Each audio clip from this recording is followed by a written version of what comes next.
fence in turn number 3. Larry Pollard is into the fence. Sliding down the track and narrowly missing another car. That was the number 9 machine driven by Joe Bessie. A narrow miss right there. But Larry Pollard has damaged the Skoll Buick, car number 7, the one that Harry Gant normally drives. And this will bring out the caution, and this race could very easily end under caution. Well, it could, and Larry Pollard has Bobby Hillin passed Brad Teague at the line, and if this thing doesn't go back green, Bobby Hillin Jr. is going to win. What was the problem with Brad Teague there? I think he just made a mistake. I think he saw the caution, and he just slowed down. And as they came off of the turn to get the caution flag, here's Bobby Hillin coming around. Teague going too slow, and Hillin moves right around him as they cross the start-finish line. Well, we are told down here that Bobby Hillin is being black flagged because NASCAR has stressed repeatedly that when the yellow flag comes out, you must slow down. Now, NASCAR officials told Brad Teague, standing by in his pit, to slow down, to slow that car down. Brad slowed down, and apparently Hillin trying to get around Brad Teague and maybe go for a win. As Bobby Hillin goes around Brad Teague, now they head for the stripe, and Hillin gets in front of Brad Teague, but under NASCAR rules, Hillin will be black flagged, and that'll cost him some valuable spots here in the race. Well, indeed it will. It'll probably cost him the lead, or the win, as a matter of fact. And now NASCAR is saying that Bobby Hillin Jr. is the leader. So the black flag that was displayed to him, perhaps on second thought, decided not to penalize him for the pass coming down the straightaway here. So Bobby Hillin may be the leader. Jerry, can you fill us in? Well, exactly, Bob. What happened, I guess they originally thought that Hillin didn't slow down enough and they were going to black flag him. And now a NASCAR official has come over to Chris Carrier, who is the crew chief for the Brad Teague car, and told Carrier, look, Hillin beat you back to the start-finish line, so we're possibly Hillin is going to be the leader. And when we go back to Greece, they're still trying to decipher it upstairs, but Carrier and some of the Brad Teague crew are not real happy right now about what's going on. Prior to today, his best finish in Grand National competition was second at Charlotte just last weekend, and now he brings home a victory. So the checkered flag comes out. Bobby Hillin Jr., in only his 7th start in Grand National competition, wins the Budweiser 200. Right now, Jerry, the black asphalt on the racetrack would hide anything if there was debris out there. Everything looks very dark looking from a driver's perspective. So congratulations to Greg Biffle, huh? Looks like the Aflac Duck's going to get a checker here. Greg Biffle, 37-year-old driver, had gone 28 races. His last win was at Homestead at the end of finale of 2006. Flag, buddy, right there. Checker flag. And Biffle takes the win. Oh, they're pushing the 16 car to victory lane. Jimmy Johnson, the 48 car, finishes 3rd and takes over the lead in the chase. Dave? Jerry, it's very interesting coming to the start-finish line the last time, though. I know you and the 07 were sort of interested in whether or not the 16 might be the victor.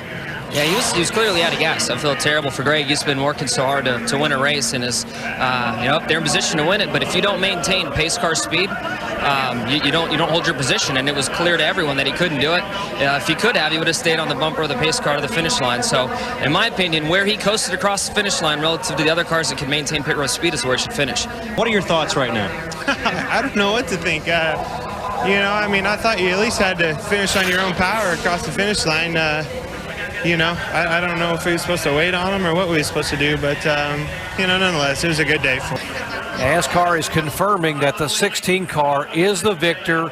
The field was frozen before that came across, and so Greg Biffle will be the winner. Dillon still has the inside line. He stays in front of the 94. Chase Elliott right on his back bumper. Through turn number 9, they go. Ty Dillon with the advantage. Elliott right on his back bumper. Looking to the inside at 10. They make contact. Elliott spins the 3. The 3 into the tires. And Chase Elliott trying to hang on. Across the stripe he'll go. Elliott wins in Canada. Dillon ends up the last on the lead lap, and he was able to stick his head inside the 94 to talk with Chase Elliott. And now let's hear from Ty Dillon with Herman. Ty Dillon leading coming into turn 10 in the last lap. Contact with you and Chase Elliott. Your thoughts? I knew it was going to be a tough race then. We were out of gas. It sputtered down there in 5A and B, and I was doing all I could to hold him off. And we were playing through 8, and then he just gave up on trying to race and dumped me. And he ran through the field, wrecked 3 or 4 people. I mean, it just doesn't have any respect. He come in, I mean, it was going to be an awesome point save for us. And I was racing hard.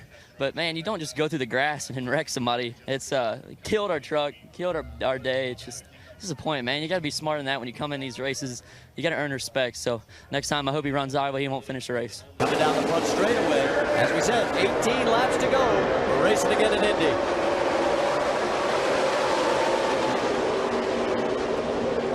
Warner slow on the restart in that yellow car. We got another issue with the Elliott Sadler being the middle line. Frank Kozlowski looked like you really spun the tires. It's going to be because Warnish. That's the rear tires almost jacked up. We'll have to wait and see what the ruling is from NASCAR, but right now it is Elliott Sadler out in front. The 2 car is being black flagged. Be aware. 2 car being black flagged right here in front of you. And $100,000 just went out the window for Elliott Sadler. Black flag him, and he spun his damn tires. I have to agree with Elliott. I think the 22 did spin his tires around. All right, let's listen on the 22.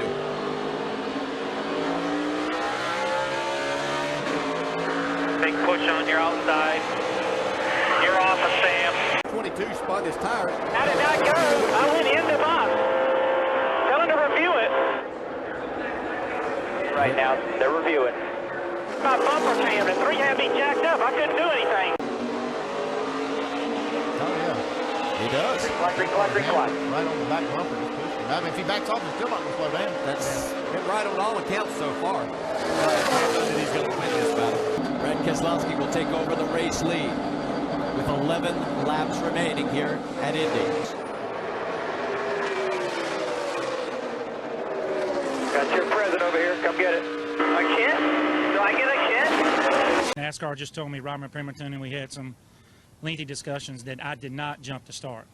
And the video clearly shows the 22 going first, beating me to the restart line, the 12 then hitting the 22 and getting him really loose and spinning his tires. The 3 is also pushing me, so it's not like I can stop either, and we just got a better restart and beat them to the start-finish line. But Robert Pemberton just told me right out of his mouth, I did not jump the start.